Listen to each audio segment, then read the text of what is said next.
आसंता काली ओडिशा आसिबे प्रधानमंत्री मोदी निर्वाचन प्रचार पई ओडिशा आसुछंती प्रधानमंत्री आसंता काली राति 9:30 भुवनेश्वर विमान बंदरे आसी पहुंचिबे। भुवनेश्वर पहुंचिबा परे बीजेपी पक्षरु मोदी को भव्य स्वागत संबर्धना दिया जिवो। हजार हजार संख्यार लोक विमान बंदर बाहर मोदी को स्वागत करेंगे। राजभवन रे रात्रि यापन करेंगे प्रधानमंत्री। 6 तारिख में ब्रह्मपुर और नवरंगपुर रे मोदी प्रचार करेंगे। 2 संसदीय क्षेत्र में मोदी जनसभार कार्यक्रम रही। 6 तारिख सकाळु ब्रह्मपुर अभिमुखे बाहरी जिबे प्रधानमंत्री।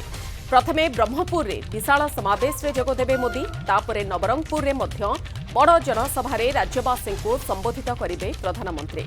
तेबे प्रधानमंत्री को उद्बोधन को अपेक्षा करिसेंती ओडिशावासी। प्रधानमंत्री ओडिशा गस्त को नहीं सरगरम हेलाणी राज्य राजनीति।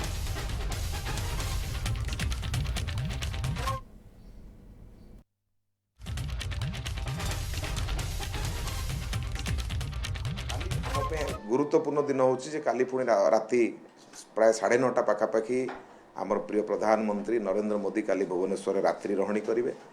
तेणु सी आम गोटे गौरवर विषय राति रे काली आम सहित एवं परदिन सकाळु पुणी सी जिबे ब्रह्मपुर जिबे। ब्रह्मपुर पर नवरंगपुर जिबे।